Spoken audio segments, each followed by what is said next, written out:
आप सभी का एक बार मैं फिर अपने चैनल पर हार्दिक स्वागत, वंदन और अभिनंदन करता हूं।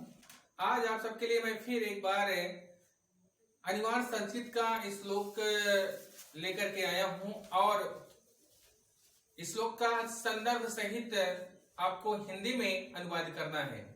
ये प्रश्न बोर्ड पेपर में अवश्य आता है और आपको निश्चित रूप से इस प्रश्न में नंबर मिलेंगे और आपको दो तरह से इसका नंबर मिलेंगे। इसको हम लास्ट में बताएंगे कैसे मिलेंगे दोनों तरह से।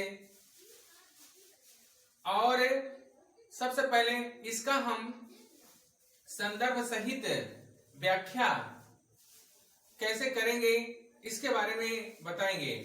आपके पेपर में एक श्लोक दिया रहेगा, उसका लिखा रहता है कि संदर्भ सहित हिंदी में अनुवाद कीजिए।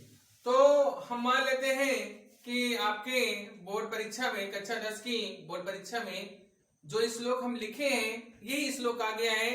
तो इसको हम लिखेंगे कैसे, इसका संदर्भ कैसे लिखेंगे और हिंदी में अनुवाद कैसे लिखेंगे, इसके लिए सबसे पहले हम आपको श्लोक बता दें कि श्लोक कौन सा आपके पेपर में आया है और इसको हम किस तरह से लिख सकते हैं। तो श्लोक आपका है, ध्यान दीजिए,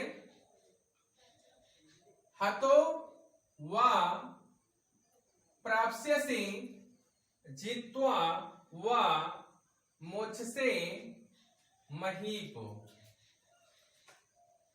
तस्म आदुतिष्ठ कौन्तेय युद्धाय कृत निश्चयः। ये श्लोक मान लेते हैं कि आपके बोर्ड पेपर में आ गया है और इसका आपको संदर्भ सहित हिंदी में व्याख्या करना है या संदर्भ सहित हिंदी में अनुवाद करना है। तो कैसे लिखेंगे, सबसे पहले आप हेडिंग लिखिए संदर्भ। और मैं आपको हर वीडियो में बताता हूं कि आप अपने राइटिंग पर विशेष ध्यान दें। जितनी अच्छी आपकी राइटिंग रहेगी उतना ज्यादा आपको नंबर मिलेगा। तो हेडिंग लिखेंगे संदर्भ। संदर्भ में क्या लिखा जाता है आप लोग समझें। प्रस्तुत श्लोक हमारी पाठ्य पुस्तक हिंदी के अनिवार्य संस्कृत के वीरा वीरण पूज्यते नामक पाठ से लिया गया है। ये आपका संदर्भ हो गया। अब कैसे लिखेंगे आपको हम लिख करके बताते हैं। आप लोग हेडिंग लिखेंगे काले पेन से संदर्भ। ये आपकी हेडिंग हो गई, इसे आप काले पेन से लिखेंगे जिससे कि हाईलाइट रहे और एग्जामिनर आपको फुल नंबर दे।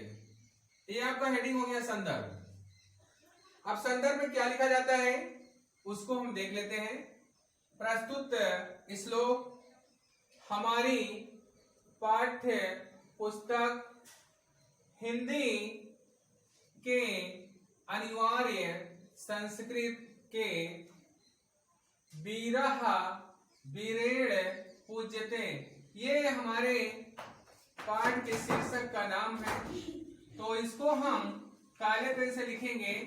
इस बात का आप लोग ध्यान दीजिए।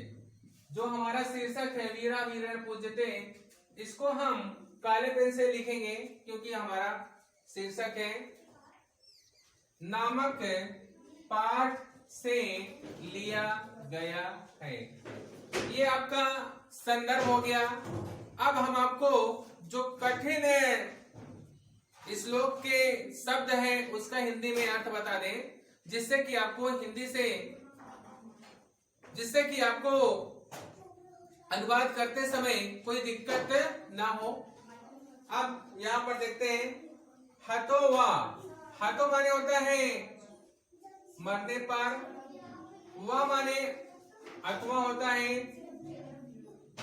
प्राप्स्यसि, प्राप्ति होगी किसकी, स्वर्ग की।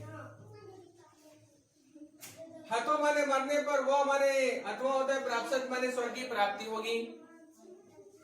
और जितो माने जीतने पर, वह माने अथवा, मोक्ष माने मोक्ष होता है, महीप माने पृथ्वी पर, जीतने पर पृथ्वी पर, जीतने पर पृथ्वी पर राज करेगा। मोक्ष का मतलब राज्य से है, जीतने पर पृथ्वी पर राज्य करें।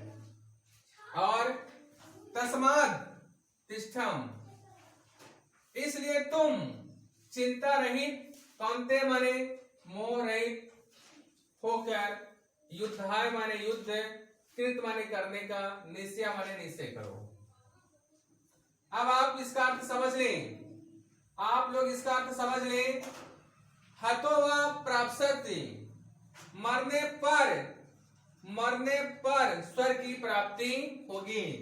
जित्वा व मोक्षे महीप, वह माने होता अथवा, अथवा जीतने पर पृथ्वी पर राज करेंगे या भोग करेंगे। और तस्माद तिष्ठ, इसलिए तुम चिंता रहित, कौनते मोह रहित होकर, युद्धाय कृत निश्चय, युद्ध करने का निश्चय करो। अब इसका पूरा अर्थ देख लीजिए। मरने पर स्वर्ग की प्राप्ति होगी, अथवा जीतने पर पृथ्वी पर भोग करेंगे या पृथ्वी पर राज करेंगे। इसलिए तुम चिंता रहित, मोह रहित होकर युद्ध करने का निश्चय करो। ये आपका हिंदी में अनुवाद हो गया। अब इसे हम लिखेंगे कैसे, इसको भी आपको हम बता देते हैं। तो आप हेडिंग लिखेंगे हिंदी अनुवाद, काले पेन से आप लोग लिखेंगे हिंदी अनुवाद। आप विशेष रूप से राइटिंग का ध्यान देंगे इसको लिखते समय। अब हिंदी अनुवाद में हम क्या लिखेंगे, अभी जो आपको हम अर्थ बताए हैं उसी को हिंदी में अनुवाद कर देना है। कैसे लिखेंगे, मरने पर स्वर्ग की प्राप्ति होगी, अथवा जीतने पर पृथ्वी पर भोग करेंगे। इसलिए तुम चिंता रहित, मोह रहित होकर युद्ध करने का निश्चय करो। ये आपका संदर्भ सहित हिंदी में अनुवाद हो गया। अब आपको हम ये बता दें, आप कैसे बोर्ड परीक्षा में दो तरह से नंबर इस प्रश्न में पा सकते हैं। पहला तरीका ये है कि आपके पेपर में दिया रहेगा ये श्लोक, तो आप संदर्भ सहित, उसमें लिखा रहेगा कि निम्नलिखित श्लोक का संदर्भ सहित हिंदी में अनुवाद कीजिए। तो आप संदर्भ लिख देंगे, संदर्भ में जो बताया गया है वो चीज लिख दीजिए, और हिंदी अनुवाद में जो चीज बताई गई है वो लिख दीजिए।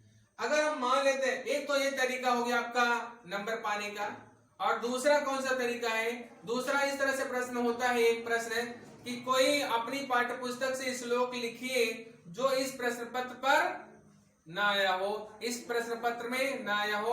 तो एक आपको श्लोक लिखना होता है जो आपके बोर्ड पेपर के प्रश्न पत्र पे ना आया हो। अगर आया है तो आप तो नंबर पा जाएंगे आराम से ऐसे। अगर नहीं आया है तो आप ये दो लाइन याद कर लीजिए, और इन दो लाइन को याद करके आप आराम से नंबर पा सकते हैं। यानी कि अगर आप अर्थ याद कर लेंगे, हिंदी में अनुवाद याद कर लेंगे कैसे, संदर्भ सहित, संदर्भ सहित आप हिंदी में अनुवाद इसका याद कर लेंगे, तब भी आपको नंबर मिल जाएगा। अगर ये प्रश्न आएगा तो नहीं आता है, आप श्लोक लिख करके इसका नंबर आराम से प्राप्त कर सकते हैं। तो इस तरह से आप दो तरीके से इसका नंबर पा सकते हैं। और ये वीडियो आपको कैसा लगा आप जरूर कमेंट में हमें बताइएगा। और आप सबसे एक छोटी सी रिक्वेस्ट है कि आप लोग हमारे वीडियो को शुरू से लेकर के अंत तक देखें और सब्सक्राइब करें, अपने दोस्तों के पास शेयर करें और उनको भी कहें कि सब्सक्राइब करें, और वो लोग भी शुरू से अंत तक देखें, जिससे कि हमारा वीडियो ज्यादा से ज्यादा देखा जा सके और ज्यादा से ज्यादा लोग हमारे वीडियो का फायदा ले सके। और मैं अपना वीडियो देखने के लिए आप सबको एक बार फिर बहुत बहुत धन्यवाद देता हूँ।